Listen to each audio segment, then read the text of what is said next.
What's going on, people? What's the crack? I'm sorry we are late. We just had a bit of problems there, but we are live now. And we are here for the reaction for AJ against Ngannou and UFC 299. It was one heck of a weekend, I'll say that. Match, like. So we're going to go straight into Tobias. It's good to have you on the podcast as well. Tobias, he is one of my teammates in the gym, and he is an absolute beast. He is the future champ. Yeah, so it is. You know, I showed him on one of my shorts on YouTube, so go check that as well. But he's a savage, I'm telling you. But you don't give yourself enough credit in there, Evan. And Mary's there. Good to have you with us, Mary, in the chat. Mary's also a teammate. She is a future champ as well. Kills me in sparring at least. So we'll get straight into it. So AJ against Ngannou. I'll say this, Tobias. I did not see that one coming. I did not either. Like, I mean, I did expect a knockout, but the second round, come on, like, especially after that bad performance against Tyson Fury. Exactly. Against Tyson Fury, he looked so much better. But like, do you know who he trained with this time around? Nope. No, he should have stuck with Mike Tyson if he didn't go with him. Like, yeah, honestly. I was saying this to one of my mates. I said AJ, he looked just as good as he's ever been before he fought Usyk. Yeah, like whenever I was watching Anthony Joshua versus Ngannou, I could just tell straight away Ngannou was not going to get that. Like, the only punch he was going for was that lead hook, and honestly, it was not good.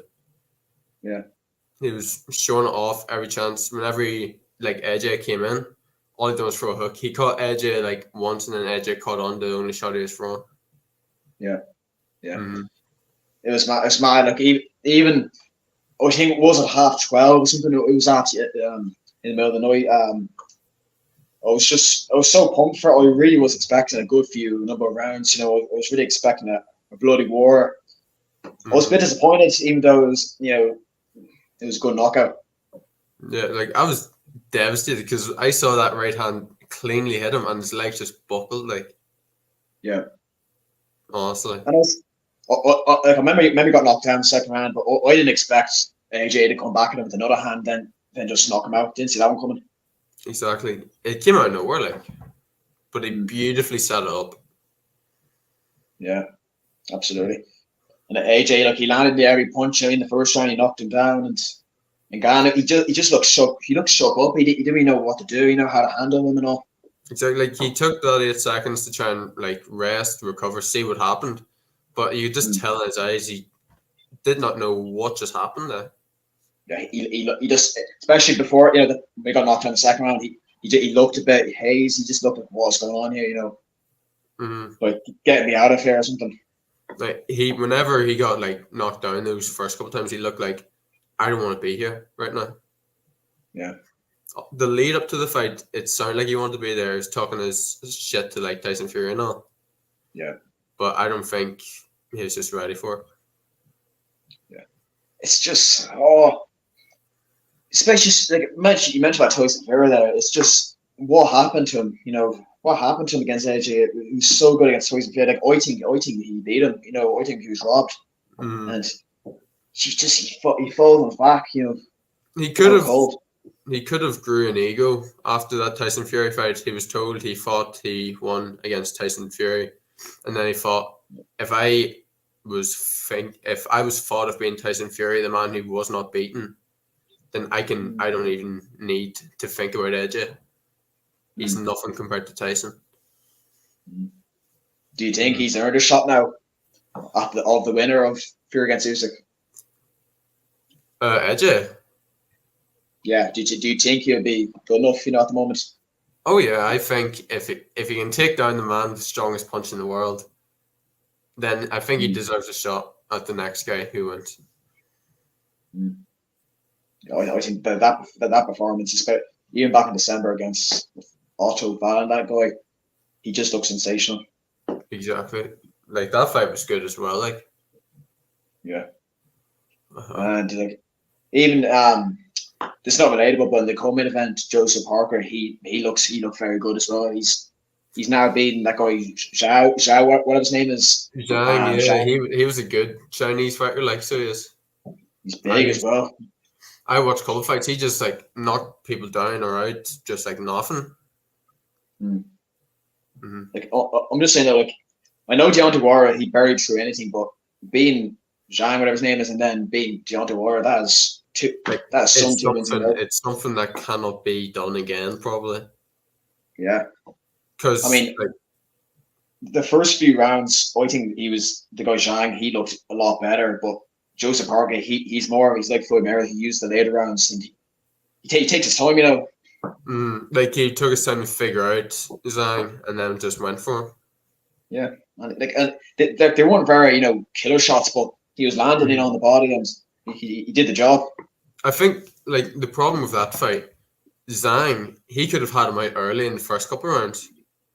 Yeah. But I think that something went in his head. He wants to give people a show and show he can go into the championship rounds, like those 12 rounds.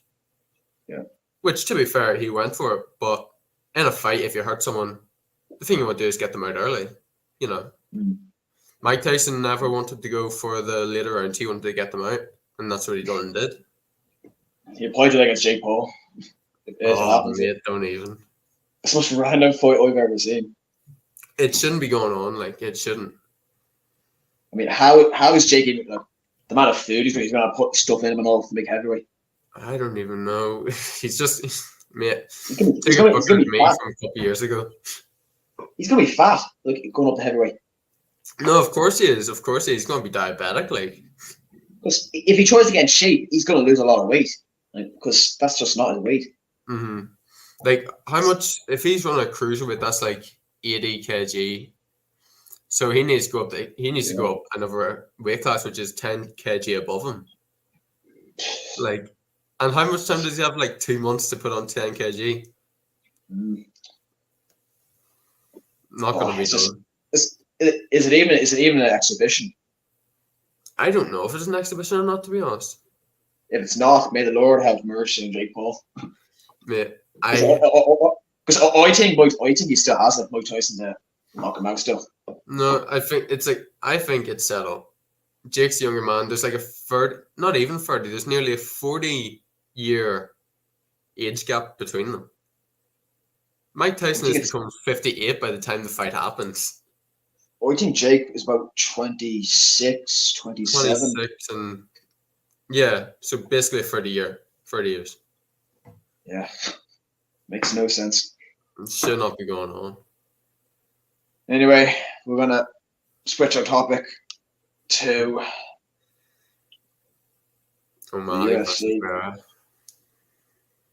Now, I was not able to see it, unfortunately, but I watched the highlights, and O'Malley, he looked accurate, he looked good, he was low on his feet, his kicks landed. He's a champion since the last fight.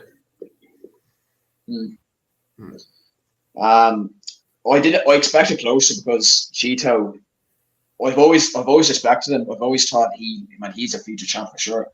I didn't expect his face to get that butchered like he did. Oh, the way it looked, like it's mate, don't even. Did you like the pink shorts from O'Malley? They're fancy, but not what I'd wear, to be honest. I mean, he's unique. He's a unique fighter. Let's just say. He is. He's something special. You think he's on the spectrum? What? You think he's on the spectrum? Who knows? Who knows what that guy? He's so different than everyone else. But I was more interested, to watch it because he was wearing those pink shorts. It just makes it different, Exactly. What's it? No one else got those pink shorts. He's the first one, isn't he? Yep. First ever one. What's it? The bantamweight division is his sugar show, so he can do what he wants. He calls the shots. Well, I'd love to see him move up the featherweight and fight Ilya Topuria. That'd be savage. That would be a fight to see. So it would undefeated versus the sugar show.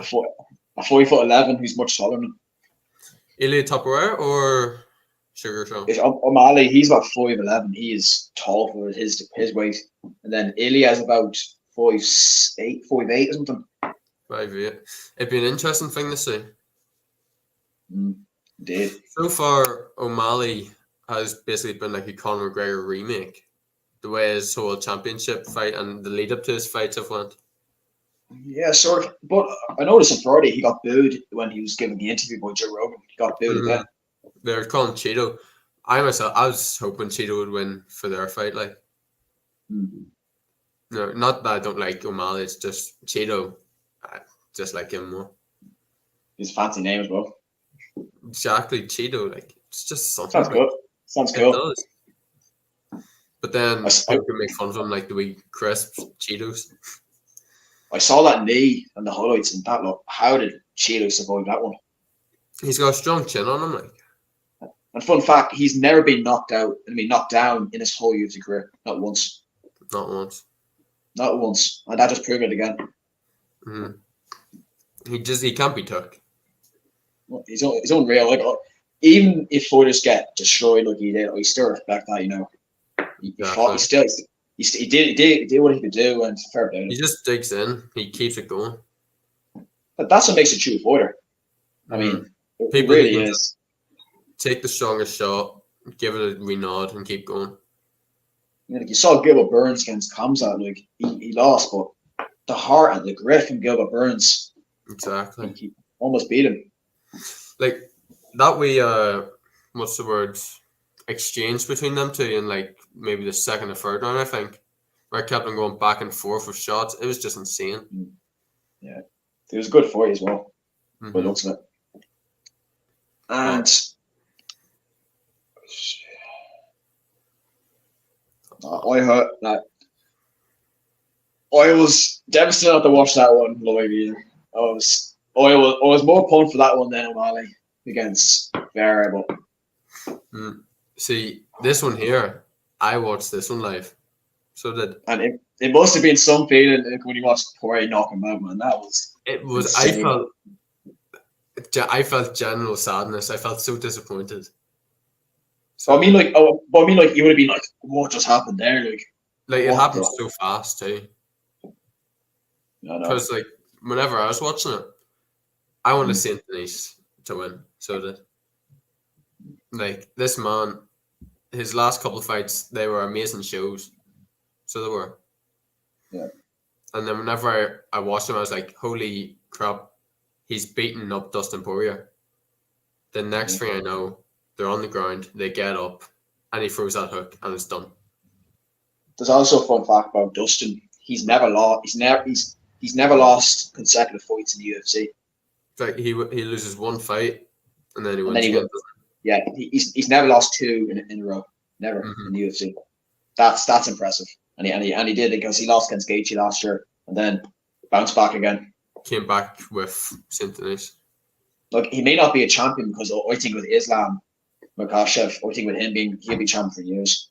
But Islam Makhachev will probably be another Khabib, probably. Yeah. I'm saying years. That's what I'm saying. I don't think Dustin will be a champ in the lightweight division. That is, I don't think he will. But like he's earned his place in the Hall of Fame. Look, he's a future Hall of Famer. Yeah, he's been there for like how long? For 2014. Since 2014? Something like that. Something. And the fights he's had are like really good, so they are. Yeah. He's a legend. I'll tell you that. Fair play to him. Like I was still hoping for rooting, for Saint Denis, but again, what can you do? You know, with him. Saint Denis, he'll come back. Yeah. What was that? Was he like a 4-fight win streak or something? Saint Denis? Yeah. He was on a good fight win streak, so he was. They're all like aggressive fights of him. Especially these unique fighters, from France and all these, they're always great to see. Always exciting to see. Exactly. The France fighters, they're always sort of, they want to put on the show. They want to keep going, no pressure. Or no all pressure. Like, there's him, there's Suragan. There's a middleweight called Imoyev or something. He's French as well. And they're all great kickboxers and wrestlers and all. Like all of them, all the French fighters, most of them that make it to UFC, they are some bad dudes. Like, Mm. hmm Yeah. it just seems like most of the French fighters, they don't take like no breaks. Basically, they're always in. Mm. Yeah. We've actually a lot of comments. Where I is can't it? see any. Hold on. He's Face. married. Oh, what's going on here? Thinks Chelsea are playing, so I'm trying to get through the videos because there's actually a lot of comments that I've seen. Lucas, big up my guy. It's good to have you with us as always. So yeah, so because Who's big? Chelsea, I need to watch Chelsea in a few minutes. So that's why I'm trying to get through the reaction video. Even though it's great talking here, but I have to see it. Still to win now. I'm reporting the live. Do not report the live, I swear. Anyway, big up everyone being locked in. I'm just trying to get the video. That's why I'm doing the comments as much. But big up for everyone. And yeah. Big Lucas has asked a question. Not a chance. Not a chance. No, give yourself credit. I'll tell you what. I think you, by the way, because you've a lot of amateur fights now, you've had. I think you'll be professional before. Well, see, you're 17, aren't you? No, coming. Oh, woman. I reckon you'll be fighting literally professional when you're like late 18 or something. I'd hope so by then. So I actually reckon so, man. I'll hope whenever it comes to 18. That's the goal. Mm. Start as soon as possible. I mean, I hope you can start your amateur soon. Yeah, I'm still. I really want to do that charity fortnight whenever that's going to come up. Look, hopefully it's still May. Look, hopefully Sean can. Yeah, I can't see the comments. Lucas says, Evan, mate, a review on my football career. I reckon you can be a professional. Honey, ice, tea. Lucas is solid. He's a solid defender. I'm telling you, man. I'd have no idea. So I remember I went to see his team, Andy Noy, play Tully Vallen a few weeks ago, and he was solid. Yeah, Lucas, I reckon you'll be professional. Like, I'm not trying to be nice to you. I'm just being honest with you because you're actually a solid defender. Like honestly, like you are. Haven't you been? But I'll ask you one more thing. Boyko Van Page, were you impressed by him? Oh mate, so that fight there, that was, I think, the most entertaining fight of the night there. Was it? For me, it was. I saw the highlights, so I don't really know much about it. Mm-hmm. Nah, Kevin Holland had a real hard time with his with MVP's karate style, so he did. Yeah. That's why Kevin wanted to, stand and fight with him. But by the time he realized, I'm not going to get past this guy's karate, I'm just going to try and wrestle him. So after the first couple of exchanges, Holland put him up against the fence, or tried to, kept him there for a wee bit, and then once the MVP got out there. Yeah. So he did, man, it was a good fight because fucking MVP, I think he either threw a Superman punch or a Superman elbow. And I was loving that. So it was. Yeah. Mm-hmm. So, because you watched the entire card, didn't you? Most of it, yeah. So, out of 10, would you give? Would you give the overall night? Like, what would you give out of 10? Overall night, there's a good couple of fights. So there was. I'll say a good 9 out of 10. So. The fight of the night was Poirier against Centinese. Do you agree with that, or do you think Venom Page against Holland was better or something? I think Venom Page is better. Like Poirier versus Centinese, yeah, it was shocking. But the most entertaining fight was MVP, I think. Yeah, fair play. Yeah, fair enough. I was gonna say one more thing. Oh yeah, AJ against Ngannou. I give that 10 out of 10. That knockout. Let's just say.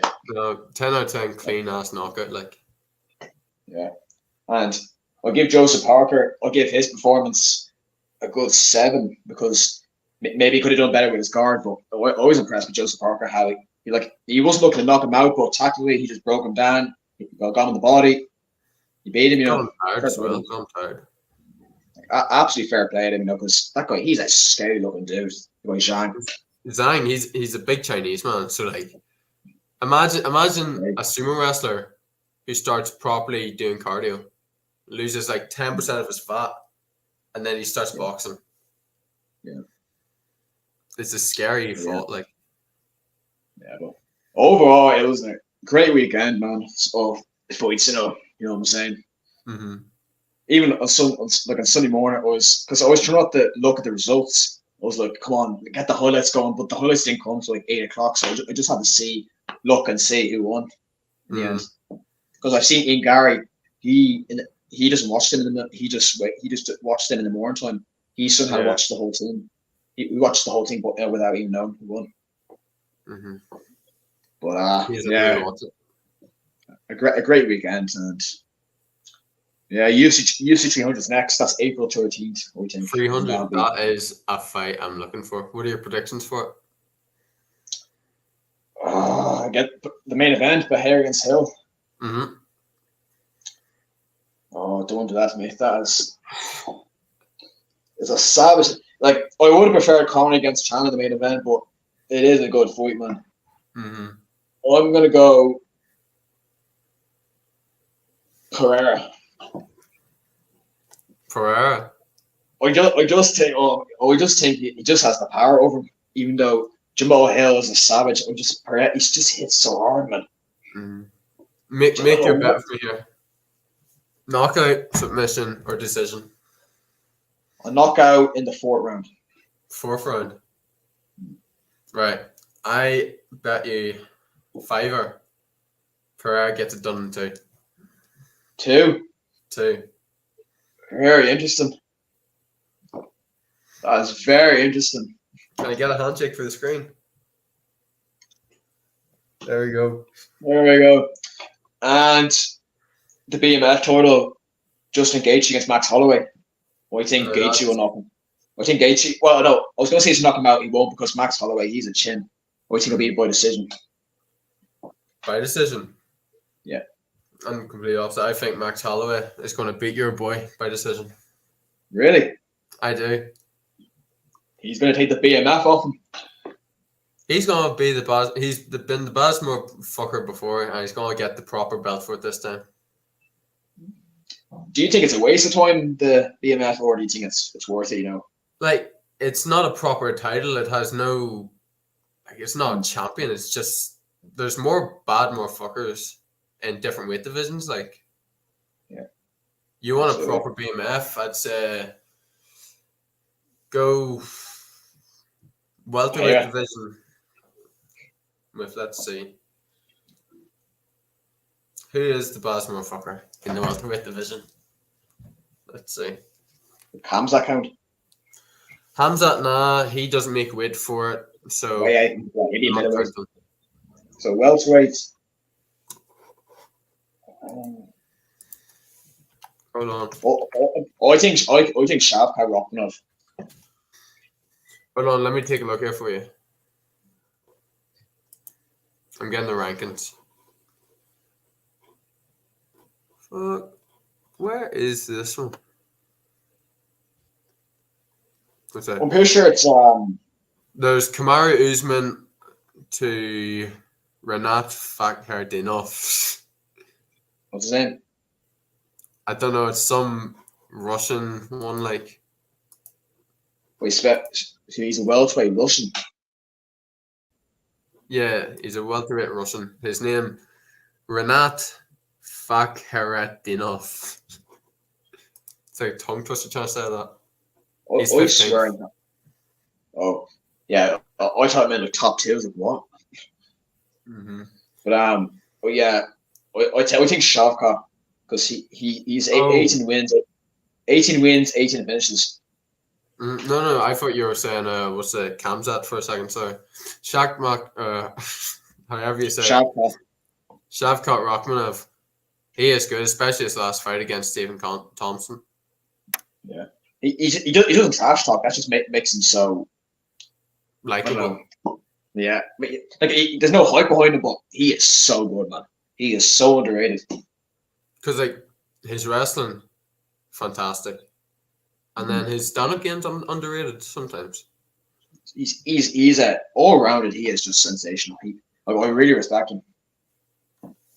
Yeah, I actually really like him too. Like, Anyway, and funny enough, Bo Nickel, he's going to be in the main card. The UFC 300. What's that? Bo Nickel, he's going to be in the main card for the UFC 300, which doesn't make sense to me. Bo Nickel. What weight division he's fighting in? Is that middleweight, is it? Yeah. He'll beat the guy in 1 minute. Like he's like he's like 10-6. Like Bo Nickel, he's a different kind of man. So I'll say his wrestling. How long has he been wrestling for? Since he's 6. Oh, since he was a kid, look, he's not doing any type of Khabib shit wrestling with bears, but like, come on now, this man has been a killer. He went to high school and wrestling. He knows every move of the ball. Mm-hmm. But yeah, the UFC 100 to be well. I don't think it's not as good as I thought it would be, but it's gonna be savage anyway. You know what I'm saying? Like, yeah, so it's gonna be a great fight though. Fast one will be good. Yeah. So the predictions for UFC 100 are very interesting indeed. But that is us for the video, man. It's been good talking about the fights in the weekend. Sensational weekend, indeed. And we'll be back for UFC 300. Indeed. Mm. More reactions, more videos, and more podcasts too. So big up to Tobias. Thank you so much for joining the video. It's good to have you today. It's good if you invite me. Thank you. No worries. And thank you everyone for the hundreds of comments. Thank you for watching, and please subscribe, like, and share, and check out my daily vlogs. I'll be doing one most days. They get lots of views, so make sure to check those out. And I'll see you guys next month for the live video. All the best. Have a great night.